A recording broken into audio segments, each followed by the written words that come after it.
Guess what? I just watched Terrifier 2. Holy sheep shites.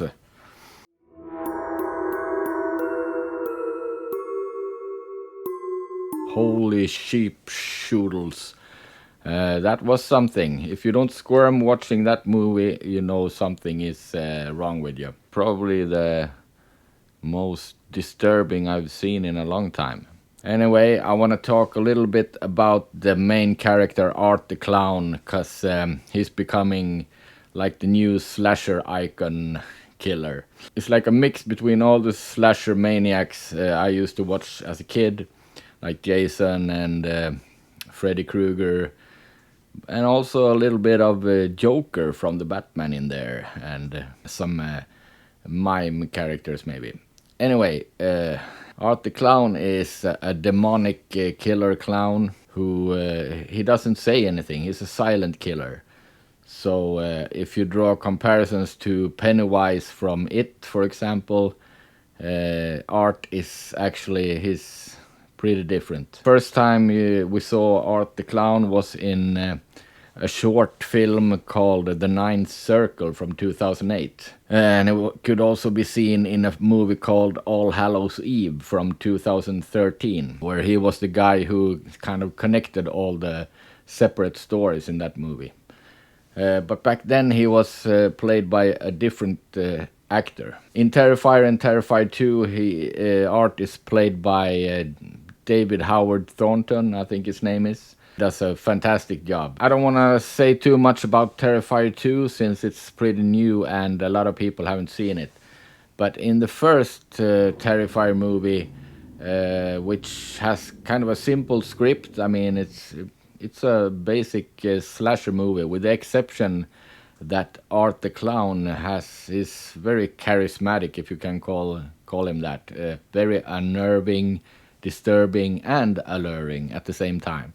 In Terrifier, the first movie, Art the Clown, that character really made that movie special. And the second one continues in the same fashion. There's a scene in the first Terrifier movie that everyone remembers. If you've seen the movie, you know what I'm talking about. The infamous hacksaw scene.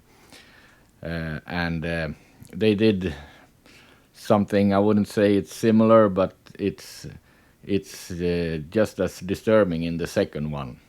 Anyway, in the first movie, Art, you don't really know if Art is a supernatural killer clown or not.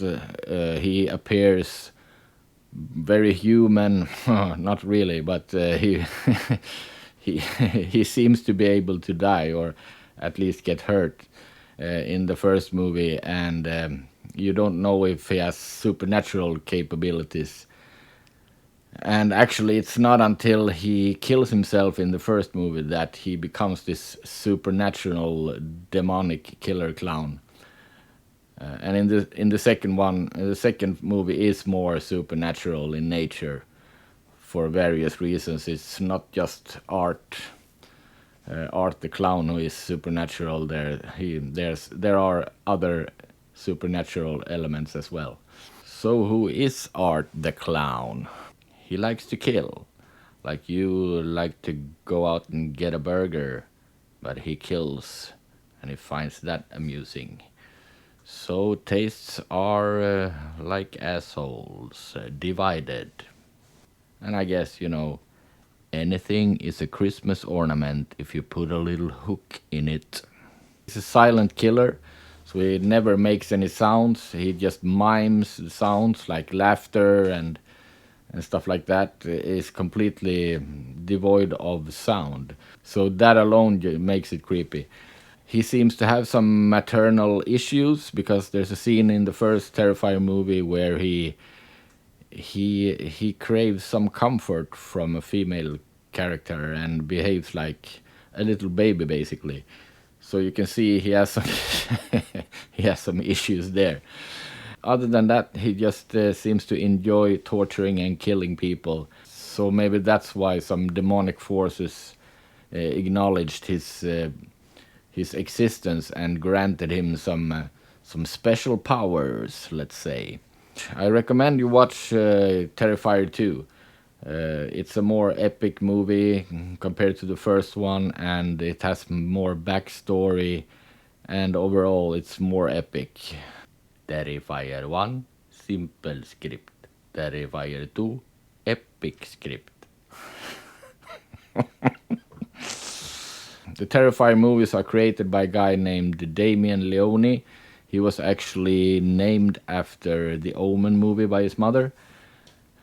So he started watching horror movies at a really early age, and you can tell he sort of combined a lot of elements from all the dare I say classic, yeah, they're classics, the classic movies from the 80s and maybe, yeah, 70s, 80s.